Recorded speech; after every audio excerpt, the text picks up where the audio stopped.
The scene unfolds with an enigmatic figure ascending the stairs to an undisclosed destination. The bestowed skill was about to be unveiled, and in this realm known as Jichapril, the royal capital of Rin was speculated about the extraordinary ability soon to grace an individual. The recipient, known as stood tall and proud. Based by here, the Duke's fifth son found himself in the midst of admiration as someone had the incredible skills bestowed upon him. Graciously acknowledging the compliment, he thanked the heavens for such praise. Promised Bahir, a symbol of nobility, shared the revelation that upon reaching the age of 15, he had no control, and the prize ritual ceremony awaited where God himself would bestow unique skill, a glimpse into the future, a divine dream. Was she recounted this information, the expressions on his family's faces shifted. The news was evidently unexpected, and joy radiated from his father's sight rarely seen. News continued, revealing the bittersweet truth that his birth had cost his mother's life, marking him as a harbinger of evil in the eyes of his family, a natural born sinner. Yet, despite the familiar disdain, Chris lived comfortably, grateful to someone pivotal in his life. Interrupted mid-narration, a friendly morning greeting greeted him from Alice, the Duke Rifley's daughter, expressing concern for her health. Chris was informed of the significance of the day for her fiancé, dismissing any notion of being a nuisance to him. Alice, though outwardly beautiful, had bore a dark past of relentless childhood bullying. Seemingly casual, she inquired about the usefulness of convenient skills like his. Crush sensed an underlying intensity and the potential for escalated bullying due to his newfound skill chacha. Was there the nervous, he couldn't remain faithful forever, and he thanked Alice, hoping the skill could bring some solace to a troubled life. But Chris' surprise, he just departed without anger, leaving him to ponder the unusual encounter. His thoughts were interrupted by his father, declaring an end to the oppressive days Chris had endured. Placed on the stone monument for the Bahir appraisal ceremony, Chris complied, placing his hand upon it. The monument stood, signaling the end of one chapter and the commencement of his new life with the bestowed skill job. Thus began a new era marked by the Bahir appraisal ceremony. For magical, the hero enveloped the atmosphere as they could display the mesmerizing power of Jicha on its screen, leaving the onlookers stunned. The very mention of Jicha sparked murmurs among the crowd, and Crest further added to the intrigue by referencing rumors of his ability to acquire skills infinitely, a true manifestation of Gasha. Prompted his father, Crest confidently displayed his gacha, placing his right hand forward, though the display on the screen left him perplexed. It was dazzling, but he couldn't fathom its purpose, though the enigmatic gacha screen seemed visible only to him, shrouded in a mystique that bewildered the onlookers. Undeterred, Crest announced its presence to the gathering, revealing that a gacha screen awaited him for the pivotal gacha role that would mark the beginning of his new life. Amidst the anticipatory whoosh, Crest commanded silence, setting the stage for the grand reveal. However, to his shock and dismay, the Jicha refused to roll. A notification promptly informed him of a lack of points 500 required in his current tally. 0. The crowd's action shifted from anticipation to fury as Crest quietly confronted the energetic group. Accusations of scamming were heard at Crest. He vehemently denied explaining the divine inspiration from God's dream. Their confusion grew when he admitted to lacking the necessary points to perform the Gesher role. The crowd, perplexed and disappointed, demanded an explanation on acquiring points. In the aftermath, Christ faced the bitter disappointment of his father, who expressed disdain and accused him of sullying the Bahianim. The harsh words cut deep, labeling Crest as the shame of the family. But the ultimate blow came as he was exiled, the decision that left him devastated and questioning if he could. Within a carriage, Crest's fellow passengers criticized his pursuit stupidity and said no university to concoct such a colossal lie. Regret filled Crest as he pleaded for a sword, fearing immediate danger from monsters in the lower world. However, his pleas were denied. Crest reminded that he was to be treated as the sinner, destined for a mission to subdue monsters, an original purpose for those exiled to the lower world.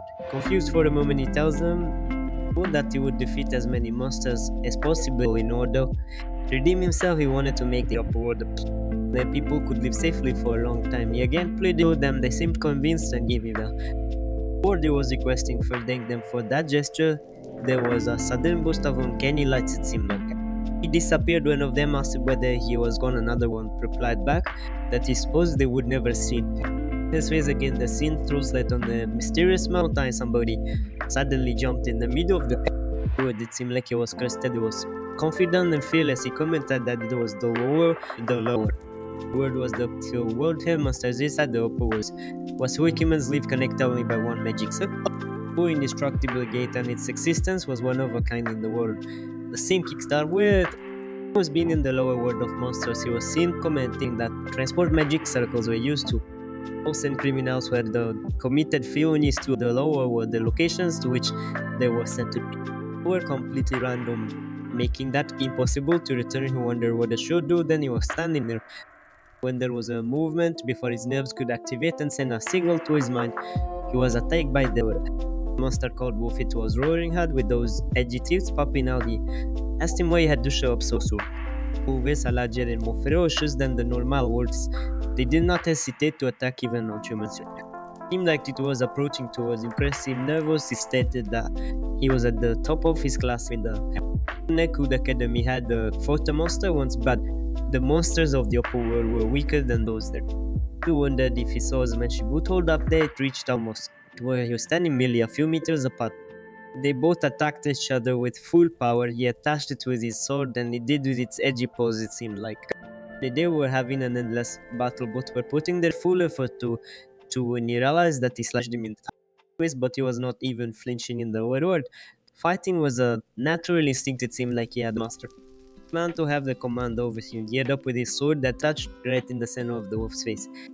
He died and he won right there. He got to know that he had to move his body a lot more than he thought he would. The sword was quite good too for him. That was what the trouble of acting awkwardly. To get that, he mentioned that the wolf's body would just drain the blood for then he had had that monster meat. It was delicious. He suddenly became alert. Rest lay near the wolf's lifeless body, his mind racing at the revelation of the 100 points it displayed.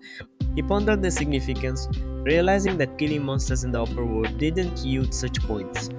Perplexed, he questioned the value represented by PM was taken aback as the gacha screen materialized before him, shedding light on the mysterious WH obtained by defeating monsters. It dawned on him that his skills, deemed useless in the upper world, held tangible value in the lower world where monsters roam.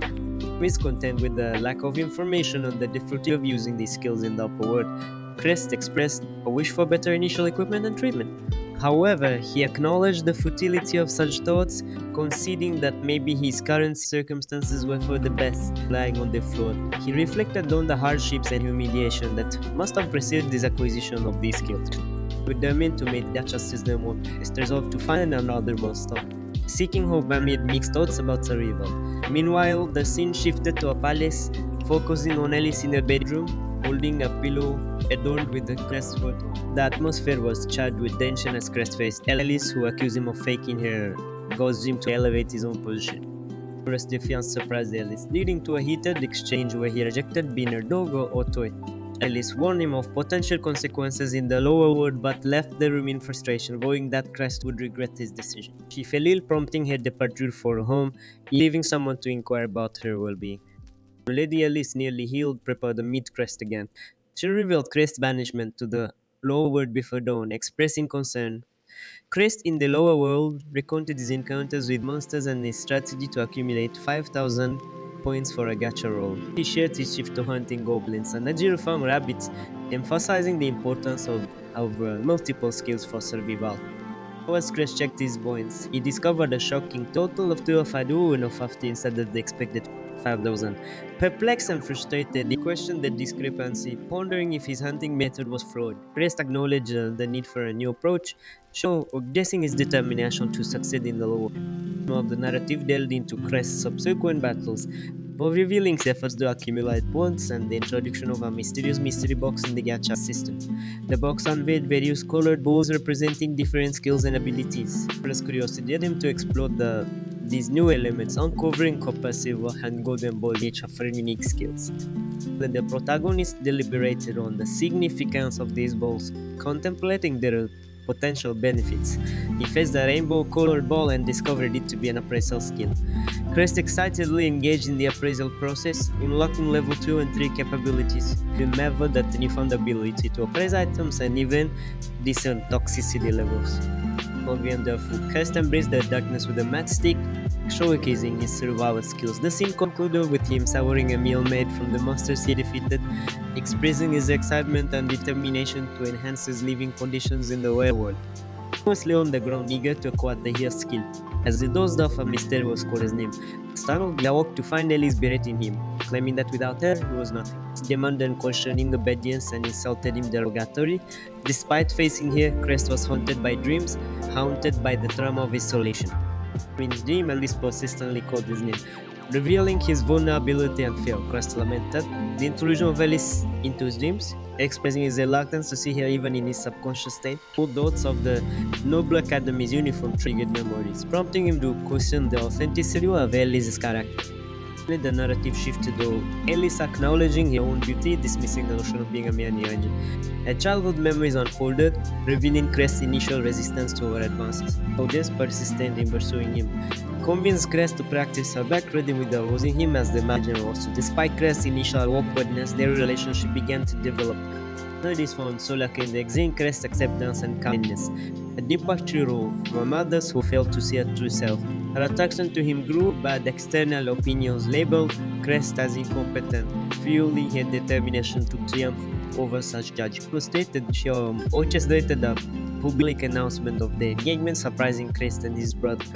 Was Ellis prepared to attend the Royal Academy of Nobility, rumors of Crest's skill with the sword reached her, fostering pride. The couple's limited interactions due to separate departments fueled speculation about Crest's rumored lover. Moody is proud of her engagement, proudly displayed her ring, surprising those who assumed Crest had someone else. Despite Alice's jealousy and attempts to control Crest, their relationship faced challenges. Crest's popularity soared among the first daughters, leading to a love story that entertained the dormitory. Only is concerned by jealousy, sought to diminish Crest's value, even appointing him as her fiancé. However, Crest's bad reputation at school intensified, leaving him depressed. Edison's obsession with God controlled Crest, yet to her goal of isolating him from the opposite gender. Yet, a divine dream at the Royal Academy's girls' dormitory changed the dynamics. Crest obtained a rare skill called Gacha Lore, sparking new possibilities and certainties in their intertwined destiny. Hers was the perfect match for Lady Alice, to the sentiment she wholeheartedly agreed with. Determined to convey her congratulations, she hastily resolved to dispatch a heartfelt letter. However, not knowing fear seized her, she realized that Crest, her fiancé, might be slipping away from her. The day of the appraisal ceremony brought a shocking revelation. Crest was banished. Tears welled up in his eyes, and Lady Alice, witnessing the scene, couldn't fathom how he could drive himself to such despair. In a surprising tone, Alice embraced Crest tenderly, pledging to shield him from the looming catastrophe that threatened to tarnish the Bahur family name for generations. She boldly declared that, despite the adversity, their engagement would endure. It was a pivotal moment when Crest lost her despondent found solace in his promise of eternal commitment. Later, alone in her room, Alice reflected on the situation, questioning the honesty of her feelings. She grappled with the uncertainty of whether they would ever meet again. She was struggling with her emotions. She was interrupted by a servant on her day off, delivering a message from the head of the family. An audience with King Rake was imminent, throwing Alice into further confusion. This scene then shifted to the lower levels of the woods, where someone reveled in the discovery of actual fruits. The taste, a perfect blend of sweetness and juiciness, alleviated the fatigue of labor. For each tree growing at an extraordinary row of fruit in just 5 days, this individual, armed with newly crafted fish arrows and an array of skills, marveled at the benefits of rainbow skills that enhanced crop growth. With the narrative transition to a gacha session, where hopes were pinned on acquiring new and useful skills. A healer skill under rainbow skills was the coveted outcome, offering the protagonist the ability to craft recovery potions. A revelation that rainbow skills outbrew female potions from herbs and materials lifted the anxiety about injury and illness. With newfound confidence, the character set out to find a base abundant in medicinal herbs. Promo marked the beginning of a battle with a formidable Fankau. Dom made a bronzy sword, the protagonist fearlessly confronted the monster. As the battle intensified, the protagonist's bare hands came into play, ultimately securing victory. However, the unexpected consequence of severe hand injuries unfolded, prompting the character to explore healing options. In the aftermath, the protagonist crafted a potent potion using chachu grass and magic water. The pain subsided, highlighting the efficacy of rainbow skills. The experience reinforced the need for improvement in hand-to-hand combat and durability skills. Swiftly adapting, the character forged a formidable Kao Fang sword, emphasizing the importance of diverse skills and the pursuit of companionship for future challenges. The narrative concluded with the protagonist contemplating the difficulty of making friends in this unfamiliar world and expressing a newfound determination to seek out traces of subhumans. The story actually themes of resilience, adaptation, and the pursuit of connection in the face of adversity.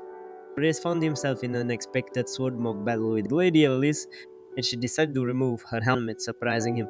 Despite his disbelief, their close encounters in the Department of Knighthood during sword training had been evenly matched. He was reminisced about the various sword skills Alice had imparted to him, while reflecting on their shared training sessions without Alice's knowledge. The scene shifted to Uri Castle, where Alice confronted Minu Melian, who had been summoned by the king. Alice, visibly angry, questioned Minu's presence. Minu, the illegitimate daughter of the Melian family, possessed a rare skill, making her a topic of discussion at the academy. As they conversed, the foolish brothers of the Best family interrupted them, making insensitive remarks about Lady Ace's beauty and inquiring about Minu's monster slaying prowess. One brother praised Lady Alice's beauty, while the other commended Minu for her achievements in protecting the town from monsters. Ignoring their comments, Lady Alice asserted that no one could replace Chris as her fiancé. Two of the brothers, undeterred, suggested Lady Alice join them in skipping their duels with the king and instead have fun. Lady Alice firmly rejected their proposal, emphasizing her commitment to Crest and her duty to protect all people, regardless of their status. As Lady Alice bid them farewell, the Brower Seagulls were wounded, and the bustling crowd around them added to the tension. The lords of the three Grand Duchy houses, along with the Lord of Real Castle and the King of the Kingdom of Rin, addressed the crowd. The king apologized for the short notice and discussed the recent appearance of mysterious monsters. Minu expressed puzzlement, assuming that the Mayan family had already dealt with the issue. The captain of the knights, a lady, stepped forward to read a letter from the Pope. The letter revealed that God had granted special skills to three individuals to counteract the monster threat. The first skill, Blessing of the Saint, belonged to Lady Alice Field, much to her astonishment and joy. The second skill, Strike of the Hero, was bestowed upon Minu Meldian, causing Lady Alice to question the choice. The third and final skill, Gaia, belonged to Cresbaho's, leaving everyone, including his family and Lady Alice, in shock. Making acknowledge that anti-monster skills had been a hot topic, especially among the Duke's families. He reassured the crowd that more individuals with such skills would emerge in the future, safeguarding the country against monster attacks. Lady Alice, still bewildered, felt a sense of responsibility, realizing that she and Minu would have to confront the monsters. However, the king inquired about Crest's whereabouts and his possession of the gas skill. Crest's father struggled to provide a clear response, leaving a cloud of uncertainty in the air. Crest hesitated momentarily, grappling with the realization that he lacked a satisfactory answer. But before he could respond, someone interrupted the conversation, addressing the king as the Duke of Rife. The king, intrigued, questioned the significance of this address. The individual explained that Caspar would never set foot in that place, prompting the king to summon Crest's father by name. In a fearful and traumatized state, Crest's father stammered out the shocking revelation that Crest had been sent to the lower world due to a crime he had committed. The king, taken aback, questioned the wisdom of banishing a 15-year-old for such an offense. Crest's father, visibly distressed, struggled to articulate the details of Crest's alleged wrongdoing. Minu Melian, interrupting the conversation, asserted that Crest was innocent and not committed any crime. She exposed that during Crest's appraisal ceremony, Lord Bahur had labeled him and Leah for his inability to use skills on the spot, leading to his unjust banishment. The king, infuriated by the unjust treatment of Crest, questioned the veracity of the claims. The foolish brothers, who had earlier interrupted, stepped forward and confronted the situation. They pointed at everyone present, and the letter itself confirmed Crest's truthfulness. The king, troubled by this revelation, confronted Crest's father, demanding an explanation. Crest's father, overwhelmed, stammered in denial and struggled to provide a coherent response.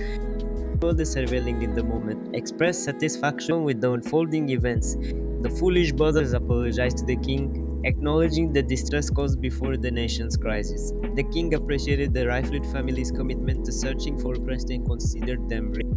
The individual who had interrupted earlier sought the king's consultation and requested him to appoint him as the head of the Bahur family. Crest's father, shocked, rebuffed the suggestion, emphasizing that Crest, as the fifth son, had no right to the title. So the individual, however, reasoned that Crest's mistreatment by his family might lead to resentment and vengeance against the country. He proposed that with the succession of the title, Crest's position would surpass that of the Bahar family, allowing him to mete out justice on his own terms. Despite the player, Crest's father vehemently opposed the idea, but the individual persisted, urging the king's forgiveness and understanding of the duke's duty to protect the country. When the tense scene unfolded, Minu privately remarked that the individual was her father manipulating her relationship with Crest for political gain. She acknowledged that the potential for the Rifled family to gain significant power through Crest and hoped that their relationship could positively influence the future. The narrative then shifted to Crest in the lower world, exploring new skills acquired, such as the gold skill bestowed magic level 1. He pondered the possibility of enhancing weapons and armor with additional abilities and decided to experiment. When he was equipped with a new Kofang sword, he embarked on fishing by the sea, hoping to catch some seafood. However, his efforts were thwarted when a Sawaji monster emerged in the water, leading to an unexpected confrontation.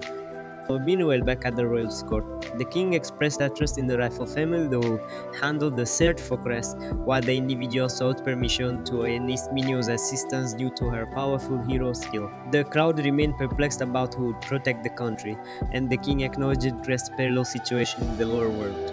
In the midst of the urgent situation, the king acknowledged the necessity of prioritizing the search for Krot.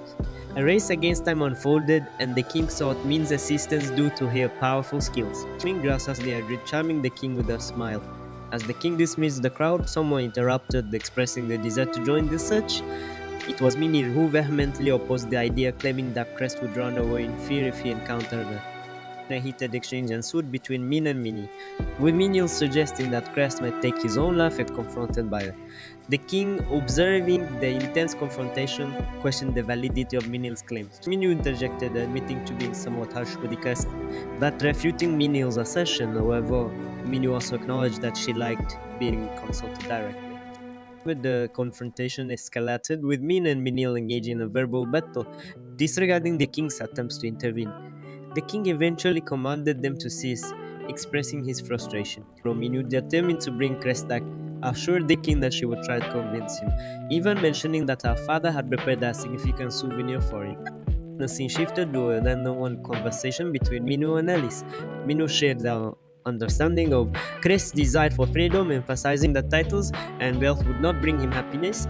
Alice, shocked by these revelations, struggled to comprehend Minu's perspective. As Minu left, Alice found herself pondering the meaning of freedom in the lower world. Crest reflected on the debt, April 30th, and his recent spins in the gacha excitement filled him as he realized that his rainbow skills had reached maximum level.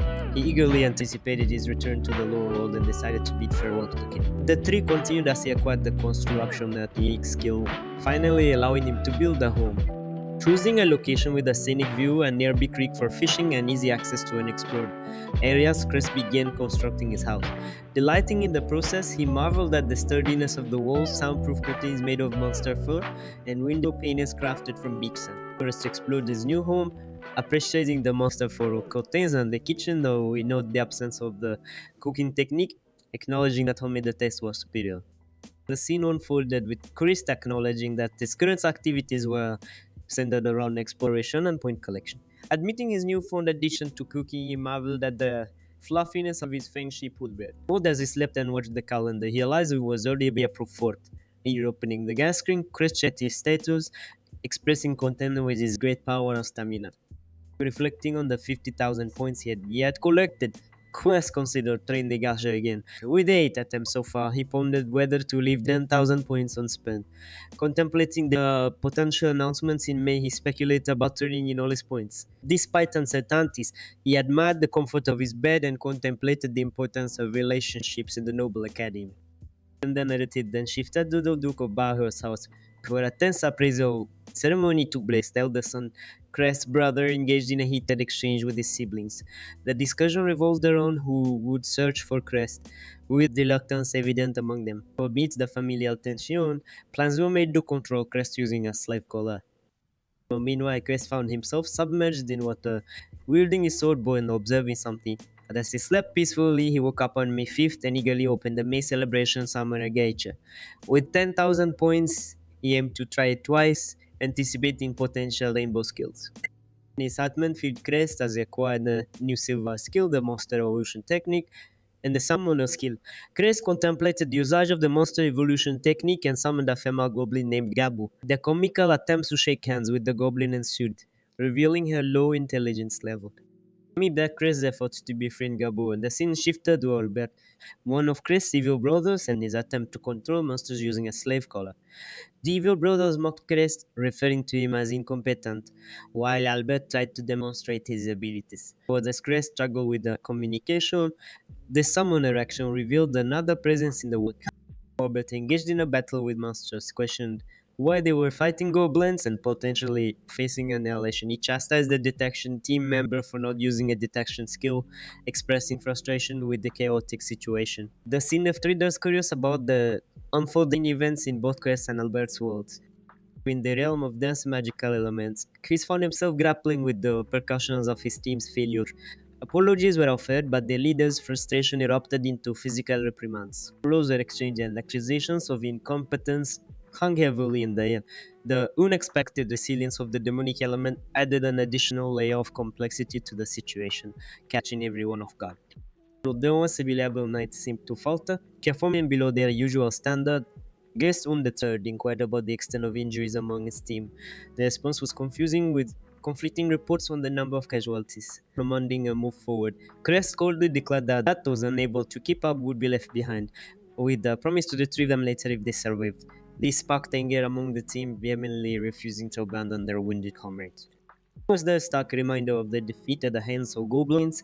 Further fueled the team's frustration. Threats were exchanged, Crest emphasizing the jeopardy of his position should he fail to bring back a certain individual. Tensions escalated as one team member openly defied Crest's leadership, pushing others to return to the upper world. In chapter 6.3, the scene shifted a bit. One of Crest's team members stabbing another teammate. The atmosphere became tense as Albert took charge, demanding obedience under the threat of life. The discovery of human-like footprints sparked intrigue, leading Crest to speculate they belonged to Mr. Crest. The introduction of a female wolf into the ranks with an intelligence level of 20 added a new dynamic to the group.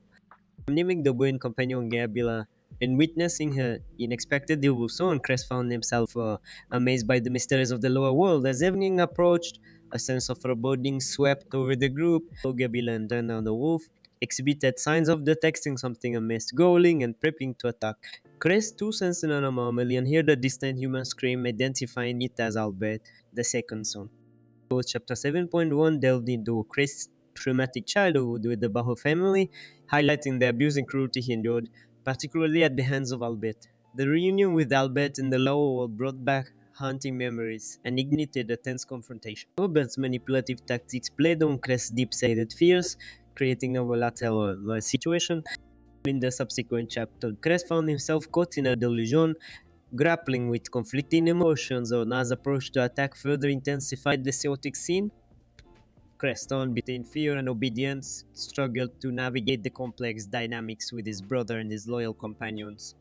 As Crest's journey unfolded, the narrative skillfully intertwined elements of magic, loyalty, and trauma, creating a captivating tale filled with twists and revelations. The characters grappled with their pasts and the uncertainties of the lower world, adding layers of depth to the evolving story. The scene unfolded with Kabil in their midst. Albert, astonished, questioned the bizarre events and inquired if she was the goblin from before. She confirmed, leading to a confrontation. Bill threw his brother to the ground, berating him as incompetent. In response, he instructed her to get her, others demanding that she halt. Shocked by his brother's movements, he sensed an unusual refreshment, surrounded by rough warmth and the only clear sound being Kabil's voice. Was Kabil someone with astonishing speed? He smiled, surprised by her actions. Despite his energetic shouts, she seemed obsessed and unresponsive. Kabil punched Albert suddenly, stunning him. Crest, observing the chaos, approached Kabil happily while Albert, furious, accused her of hitting him. Quest revealed that he was never Albert's brother, breaking free from his handcuffs and declaring himself Albert's enemy. As the crafting a sword from the handcuffs pointed it at Albert's neck, determined not to spoil him.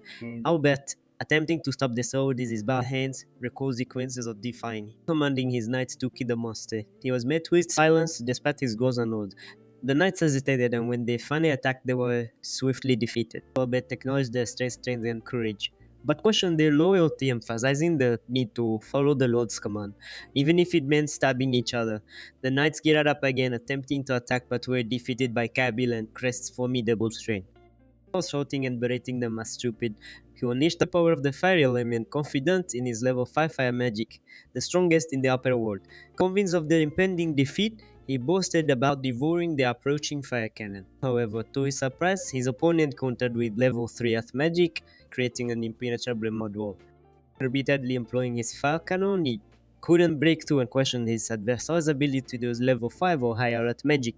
The opponent revealed the divine skill Gaia, prompting him to inquire if he intended to bring him back. The adversary explained that his gacha skill was a divine gift to save the upper world from increasing monster threats. Acknowledging the monster's rise, he pleaded for his return to save the upper world.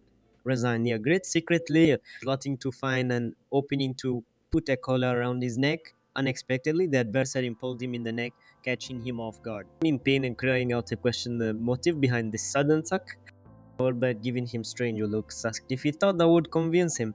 The adversary continued, revealing his father's reflection on the situation and offering him the Duke's title, power, and wealth. Uninterested, he stabbed him again, this time in the leg, warning of the consequences if he continued. His subconscious urged him to kill, but Gabile intervened, restoring his condition with water magic. Realizing defeat, the adversary urged him to return to the upper world and not interfere any further, reminding him that killing would make them more different. He emphasized that he was no longer Crest Behir but simply Crest. Smiling, he instructed his fellow master to live with him. However, Albert, unwilling to accept defeat, berated him for declaring victory without permission, calling him an idiot and a bastard. He claimed to have a trump card and vowed to turn the tables. In becoming a slave, he dreaded the regret that would haunt him until his last breath. That at the monsters, he pleaded with them to stop, to let him go, and to refrain from taking off his clothes. The horror escalated as they threatened him with a larger stone, causing him to question its purpose. The stone struck his leg, eliciting cries of pain and confusion. Chris recalled learning at the Noble Academy Dublins could attack individuals of a different race during mating. Embarrassed, Gabila confirmed the truth. As they carried him away, Albert's terror grew certain of what awaited him. Chris wondered if this was truly a good ending. The scene shifted to Chris sitting calmly, receiving fruit from Gabila and Ona, expressing gratitude. He consumed the peach and reflected on the seemingly ridiculous divination skill gacha. In the upper world, they discussed the consequences of Gabila leaving and expressed concern for Alice. In the lower world, Chris insisted he wouldn't leave Gabila and Rastel, now affectionately hugging him. Gabila noticed something, blushed and hid her face. Chris mused about the day's events and they all happily headed home. Before leaving, Chris turned back, seemingly wanting to confess something. While they walked to use a perception technique to sense a potential threat, suspecting it might be human or a bloody cow.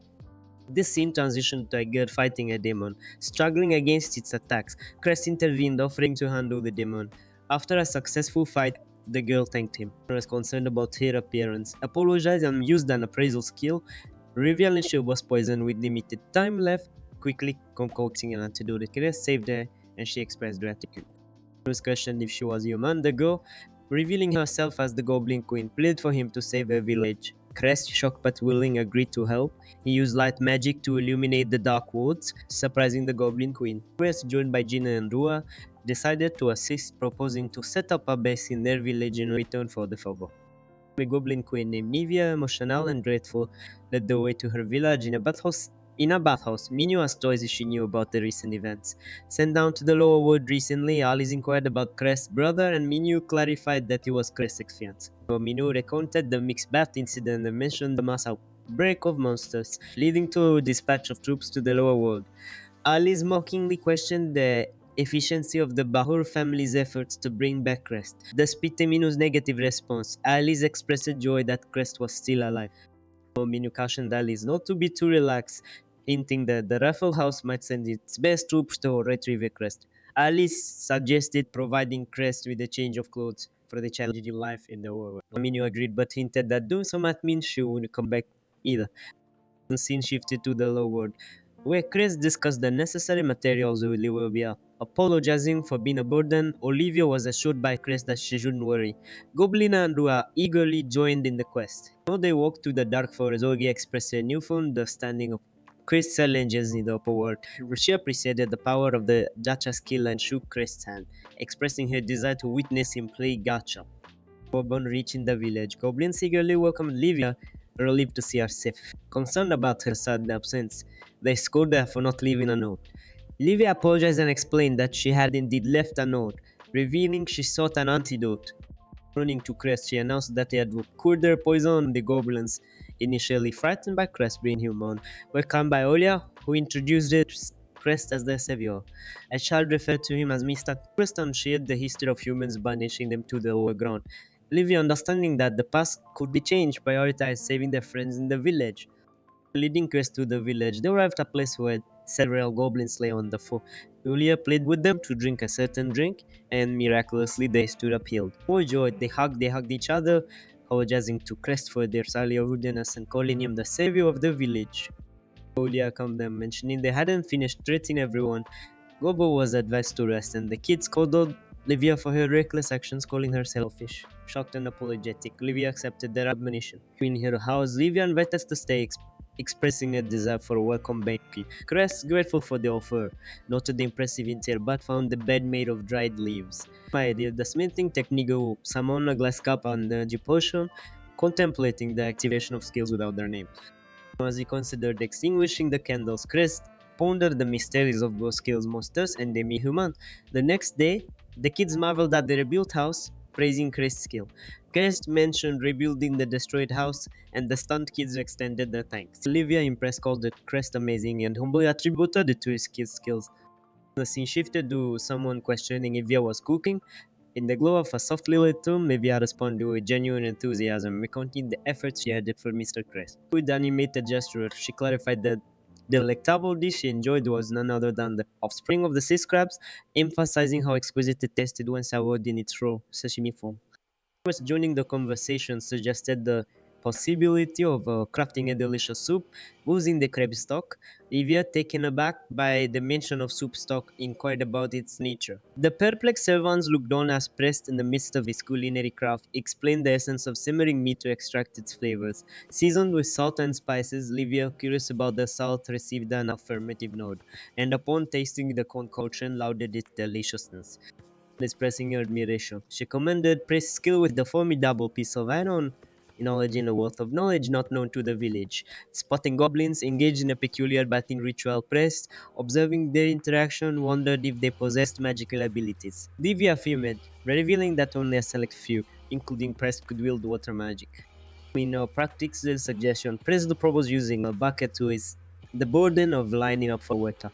Livia, initially confused, readers pressed demonstration of summoning a bucket using the smithing technique. Please, she inquired about its usage, leaving pressed momentarily, befuddled by the simplicity of the query. Was Nightfield Crest, finding solace in his bedroom, moves down the comfort of a fluffy bed, comparing it to the simplicity of the goblin's tiny cabin.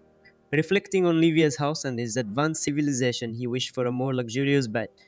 In a surprising turn of events, Livia, wearing the revealing attire, approached Chris with gratitude, kneeling before him. She expressed her duty as the village head to protect and improve the quality of life. In a sudden and unexpected move, she proposed marriage, leaving Chris bewildered and retreating along his bed. As he grappled with the unconventional situation, Chris pondered the peculiar twists that life could take, realizing that even the academy could not prepare him for such unexpected encounter.